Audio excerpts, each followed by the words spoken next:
Anne-Sophie Pic, bonjour. Bonjour. Alors, est-ce que vous pouvez nous expliquer un petit peu quel sujet vous a été attribué pour ce journal si particulier? Alors, un très beau sujet, puisque c'est la nouvelle campagne publicitaire de Chanel pour le Chanel numéro 5, qui donc va succéder au spot publicitaire de Brad Pitt, et donc qui consacre Marilyn Monroe. C'est un sujet, c'est un parfum mythique, Chanel numéro 5. Oui, c'est un parfum mythique. J'ai eu la grande chance de l'étudier plus en détail, parce que j'ai eu l'occasion d'aller dans l'atelier, en quelque sorte, où est réalisé le parfum Chanel numéro 5. Et c'est vrai que c'est assez exceptionnel de comprendre cet assemblage de parfums, enfin en l'occurrence de fleurs qui le composent. Et c'était vraiment très intéressant. Alors justement, je connais relativement bien ce parfum pour l'avoir approché de près. Alors, comment vous vivez dans la peau d'une journaliste depuis ce matin? Relativement très bien. Ça a l'air.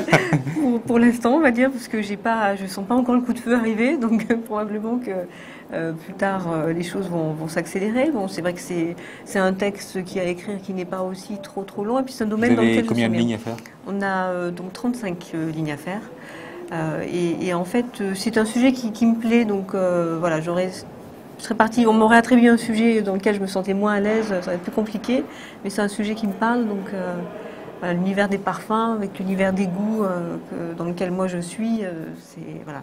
Alors, le thème de cette journée, c'est aussi la relève. Tout simplement, quand on dit la relève, qu'est-ce que ça signifie pour vous? À quoi vous pensez d'abord? Pour moi, la relève, c'est pas une rupture, c'est plutôt une continuité, une évolution, et une transmission aussi. C'est peut-être tout ça à la fois, c'est-à-dire que voilà, quand on parle de relève, pour moi, mon métier n'est fait que de transmission, et je trouve que c'est un beau terme parce que ça veut dire que on a vécu des choses et qu'on les transmet et qu'on permet peut-être finalement à la génération suivante de s'enrichir de nos connaissances et d'évoluer, de suivre aussi, de creuser aussi son propre sillon. Donc, je trouve que c'est un beau terme. Pour vous, la relève, c'est la transition, ce n'est pas prendre la place de celui qui est devant? Non, je crois pas. Je pense qu'il y a de relève que parce qu'il y a quelqu'un avant. Donc, je crois que c'est vraiment complètement la transmission. On se nourrit de l'expérience des autres.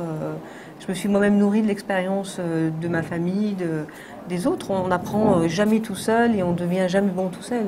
On peut après, on peut mettre plus ou moins soi-même dans sa propre évolution. On subit ou on devient acteur de sa propre évolution, mais à un moment donné, il y a forcément transmission. Vous connaissez déjà des jeunes chefs qui vont prendre la relève?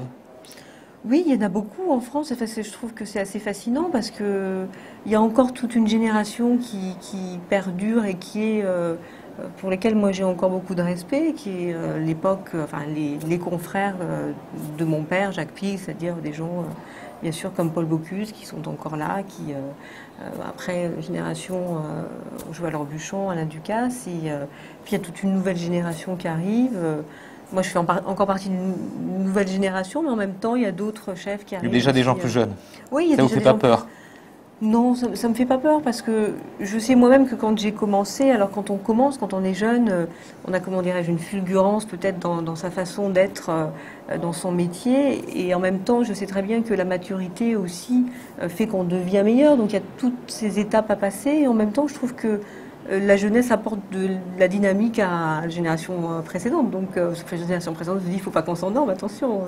Mais je ne crois pas qu'on soit dans une rivalité transgénérationnelle, et je pense qu'elle est très négative. Et souvent, c'est un peu le problème. On veut un peu tuer le père. J'ai horreur de cette expression, mais elle veut dire ce qu'elle veut dire pour soi-même exister. Et je crois que ce qui est intéressant, c'est de garder en tête ce qui a été fait et d'évoluer vers quelque chose peut-être de différent, mais ne pas renier le passé. Je crois que c'est toujours une évolution. Eh bien, merci beaucoup.